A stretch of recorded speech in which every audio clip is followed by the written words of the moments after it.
Hi everyone. Okay, so because people have actually asked, which surprises the hell out of me, the voice reading Woo's lines is mine. I'm applying an audio filter, so it's easier to tell when it's me reading and when it's me commenting. The reason I'm doing this is I'm addressing a written work, not a video. Okay? I'm really surprised I have to explain this. But whatever. Anyway, let's keep going. Argument 3. The Occam's razor rule. Stated as, when there are two competing explanations for an event, the simpler one is more likely. That's not actually a rule, it's a guideline, but it's a very useful one. This argument is a principle that skeptics often misuse to try to force alternate explanations to paranormal ones, even if those explanations involve false accusations or do not fit the facts. While those trying to prove their paranormal explanations will cash in all their Fisher investments in order to conduct tests that will prove they're correct. Two problems here. First, skeptics don't claim that an explanation that doesn't fit the facts is simpler than one that does. Second, in real science, tests are conducted not to prove that you're right, but to attempt to falsify a hypothesis. This is typical of pseudoscience. The test is set up specifically to confirm an idea, not to test it. This building is haunted is tested by looking for weird sounds, camera glitches, and unexplained EM fields. Don't ask why. But since the absence of these won't prove that the building isn't haunted, the hypothesis isn't actually being tested. Thanks for admitting this straight out, Woo. 1. First of all, Occam's razor, termed by 14th century logician and friar William of Occam, refers to a concept that states that entities should not be multiplied unnecessarily. It was not intended to be used to evaluate claims of the paranormal as skeptics today use it for. Obviously, he was referring to explanations to explain natural phenomena, not paranormal or supernatural phenomena. Not that it matters, the intent is irrelevant to what can be extrapolated from it. But no, actually he wasn't. He was applying it to miracles. It's a philosophical principle. Even Isaac Newton didn't use Occam's razor like the skeptics of today do. Yeah, and we've advanced quite a lot since then. 2. Second, what is simpler is often relative. No, it's clearly defined in this context as meaning requiring fewer unfounded assumptions. For example, having telepathic or clairvoyant experiences in some primitive cultures is very common. For example, Tibetan, African, Amazonian, and those who have such abilities all their lives consider it ordinary. If they have those abilities, then they should easily be able to demonstrate them under controlled conditions. This is an appeal to popularity. This belief is common among these people, and they can't all be wrong, can they? Well, yes, they can. Sometimes skeptics will invent an elaborate and far-fetched explanation over a paranormal one. Hang on. What could possibly be more far-fetched than a paranormal explanation? For example, when Charles Tart did that experiment where a girl had an OBE and read a 5-digit number on a ledge near the ceiling, the skeptics charged that she was carrying a secret fold-out mirror and flashlight. Right, or she could have simply stood up, as she wasn't being watched throughout the experiment. Simply filming the test subject could have ruled this out, but then as always, pseudoscientists only look for confirmation, so that's obviously out of the question. Rather than repeating the experiment with tighter controls to show those pesky skeptics that he was right, which is what any honest scientist would do, Tart pretty much proved his dishonesty by simply refusing to do so. 3. Third, even if we take Occam's razor at face value the way skeptics use it, just because one explanation is more likely doesn't mean that it's always the correct one. For example, if I toss a die, it's more likely that I will roll numbers 1 through 5 than a 6. But that doesn't mean that a 6 will never come up. Therefore, occasionally an unlikely explanation can be expected to be true sometimes. However, skeptics treat Occam's razor as if it were an absolute rule and use it as a label for denying any paranormal claims, no matter how valid.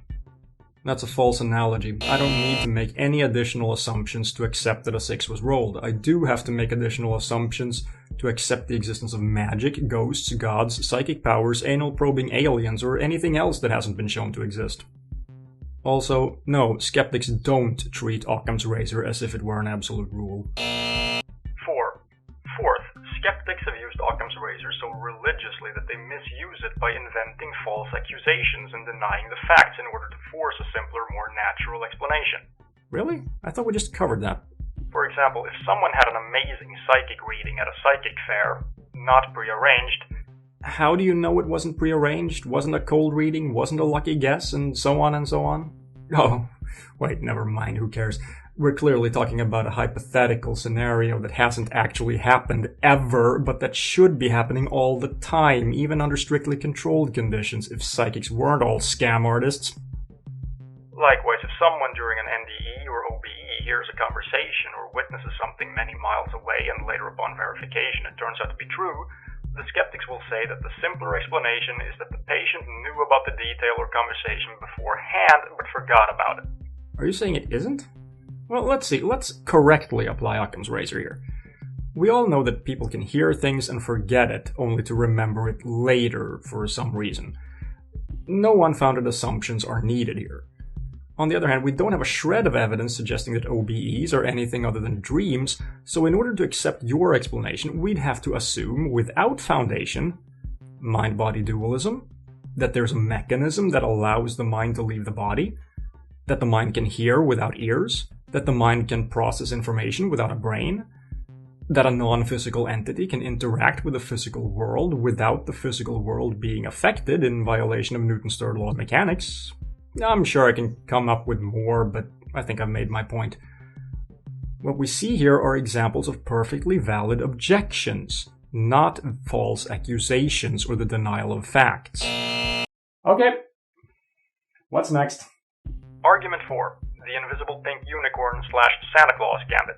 Stated as, of course I can't prove that God, spirits, UFOs, paranormal phenomena, or metaphysical realities don't exist, but you can't prove to me that invisible pink unicorns and Santa Claus don't exist either, but that doesn't mean they're real.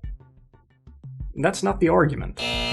The argument goes, premise 1. If you believe in something for which there is zero evidence, then by your standards, zero evidence is enough to justify belief. Premise 2. You believe in something for which there is zero evidence. Conclusion 1. Therefore, by your standard, zero evidence is enough to justify belief. Premise 3. There is zero evidence for Santa Claus. Conclusion 2. Therefore, by your standard, belief in Santa Claus is justified. This ridiculous comparison tactic is notoriously common among pseudo-skeptics, yet so severely flawed and ludicrous that you have to wonder about the sanity of the person using it. So, inconsistency is a sign of sanity. And also, it basically lumps all paranormal phenomena in the same category as anything a skeptic makes up out of thin air. They're already in the same category, things that haven't been shown to exist. The premise behind this argument is that if a claim is unprovable, then it's in the same category as everything that is deliberately made up or fictionalized. However, not only is this false and a mere play on words, but it is a complete straw man argument because it falsely redefines the opposing position in terms that make it more easily attackable, using false comparisons. A simple examination reveals this. Except it's not a straw man because nothing is being redefined. And it's not a false comparison because we are comparing one thing A that can't be shown to exist with another thing B that also can't be shown to exist. The only difference is that both sides understand that B is entirely fictional. The point is that when there's no more evidence that A exists than something fictional, then it's obviously just as ridiculous to believe in A as to believe in B. This is called reductio ad absurdum, and no, it's not fallacious when used to point out a problem with someone's reasoning, unless the reasoning is distorted somehow, which isn't the case here. By the way, accusing the opposition of playing word games, in other words, dishonesty, when you can't substantiate that accusation is an ad hominem. And oh, I thought calling out fallacies was just semantics. Oh, never mind. It's okay when you do it, of course. 1. First, the main problem with this argument is that what people actually experience is not the same thing as what a skeptic deliberately makes up for the sake of argument. Indeed, but we have not established that anyone has actually experienced anything paranormal, only that some people believe they have. You're attacking a point of criticism against your belief by presupposing that your belief is correct. That's circular. Oh, and one first is redundant. Seriously, if you're gonna make a list and begin each item with first, second, and so on, use bullet points instead of a numbered list. Comparing them would be like comparing my real-life experience of visiting a foreign country to any fictitious story that you can find, such as Peter Pan or The Wizard of Oz. But since we can all agree that foreign countries exist, that's a false analogy. Though even skeptics know that this is not true. As mentioned, they prefer their beliefs and word games over common sense reality. Except that reductio ad absurdum is not a word game. Pointing out that there is as much evidence of Santa as there is of ghosts, gods, anal-probing aliens, or Bigfoot is not a word game. However, once again, you accuse your opposition of dishonesty without substantiating it, and appeal to common sense as if that's a valid argument. Alas, if these pseudo-skeptics really lived according to their beliefs, then they could not function in society. For example, if they got lost and had to ask for directions, they would not believe any directions given to them, not even from the most credible and well-meaning long-time residents of the area they are lost in. Red herring. Whether they believe the directions is irrelevant. They don't have to believe the directions are accurate. They can test them. In fact, that's the whole point of asking for directions. 2. Second, likewise, what someone sincerely believes is not the same as what someone knowingly makes up. No one says otherwise. They're only the same in one respect. Neither has been shown to be true. Wu, could you please respond to just one point of criticism without misrepresenting it? Of course, just because someone genuinely believes something doesn't make it true, but to compare an honest person to a deliberate fraud is not a valid comparison. In this context, yes it is. The fact that he might get butthurt doesn't affect the validity of the argument. 3. Third, even if there were millions of credible, intelligent adults... Irrelevant. 4. Fourth, another significant difference between experiencing God, the divine, or the mystical, and the fictional example of invisible pink unicorns is that throughout history, millions of honest, sane, intelligent people have experiences with the former, which resulted in life-changing effects, but the same can't be said for invisible pink unicorns. Again, this is an ad populum argument, but it also begs the question as it presupposes that these people really experienced something divine or mystical, as opposed to just misinterpreting something perfectly natural. You don't have to be lying, crazy, or stupid to be wrong, you just have to be fallible. 5. Fifth, just because something is unprovable does not automatically put it in the same category as everything else that is unprovable. Yes, it does. The category of things that are unprovable. That's the whole point. Moving on. Argument 5. The anecdotal evidence is invalid argument, stated as, all that we have to support paranormal claims is anecdotal evidence, which is unreliable and invalid evidence. Corollary, anecdotal evidence is worthless as scientific evidence. Pure logical thinking cannot yield us any knowledge of the empirical world. All knowledge of reality starts from experience and ends in it. Albert Einstein. This quote is taken out of context. Einstein was not saying that anecdotes should be regarded as evidence, but that it is only through experience that we obtain evidence. That is, all evidence comes from experience, but this does not imply that all experiences are evidence. Skeptics who use this argument often claim that the evidence we have for paranormal claims is largely anecdotal and therefore worthless as scientific evidence. Correct. Anecdotal evidence is worthless as scientific evidence because there's no way to verify it. In science, evidence must be reproducible. Not surprisingly, though, skeptics tend to quote anecdotal evidence when it supports their side. There may be some who do, but those are bad skeptics.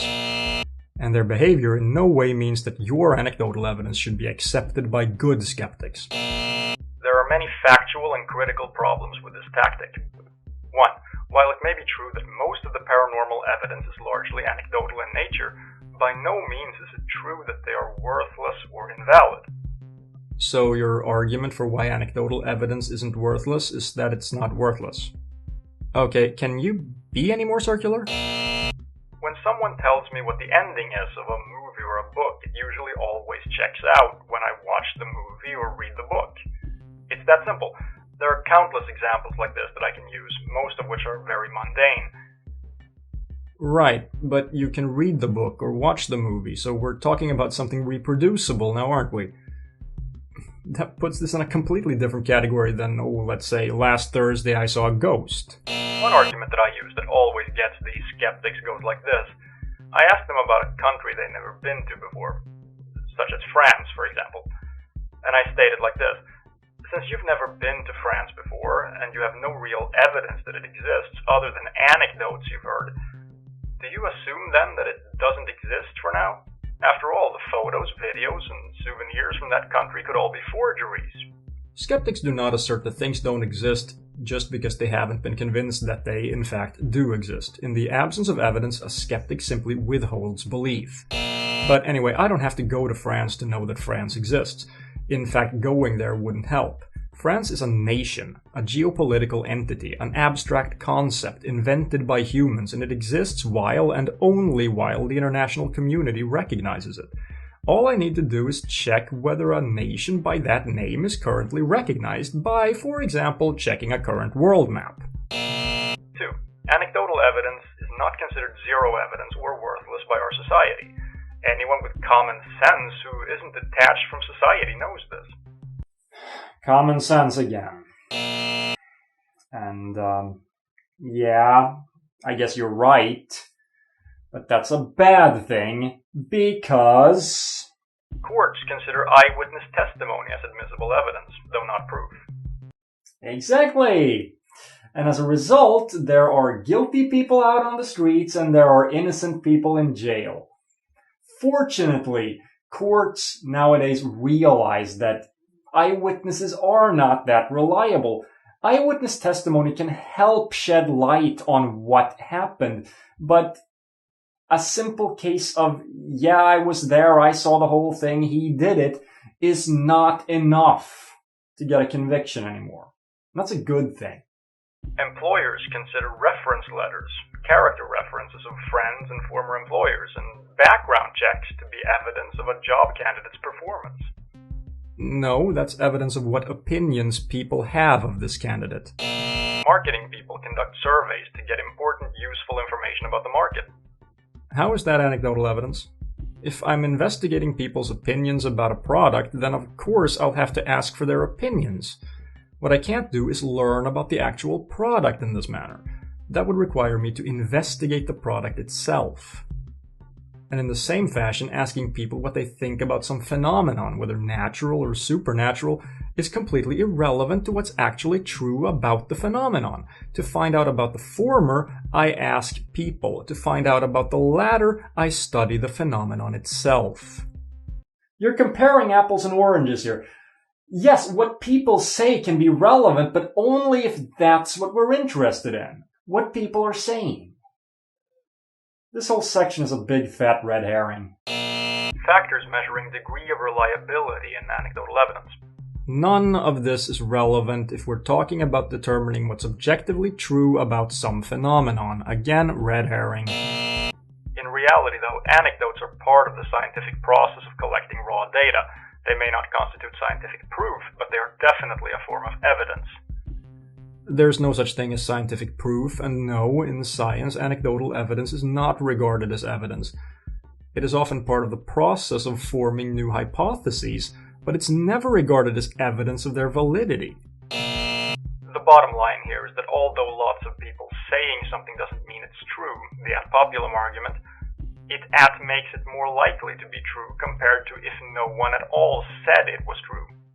No, the probability of a claim being true has nothing to do with how many people say it's true. I love how you point out and explain a logical fallacy and then immediately commit it yourself. The eBay feedback challenge that a pseudo-skeptic failed and was caught lying red-handed.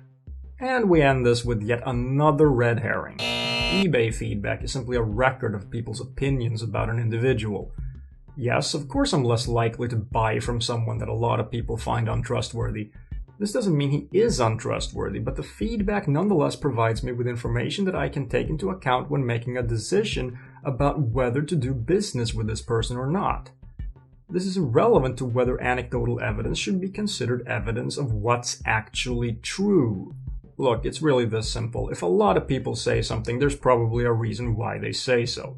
It doesn't have to be true, but in the absence of any other evidence, that is definitely a possibility that I have to take into consideration. Do I want to send money to someone that several people say they've had problems with when that's all the information I have to go on? Taking precautions because of anecdotal evidence when that's all you have is not irrational because you don't actually believe one way or the other. You merely acknowledge a possibility. When you ride a motorcycle, you don't wear a helmet because you believe you will fall and hit your head. You wear a helmet in case you fall and hit your head. There's a big difference. That's all for now. See ya.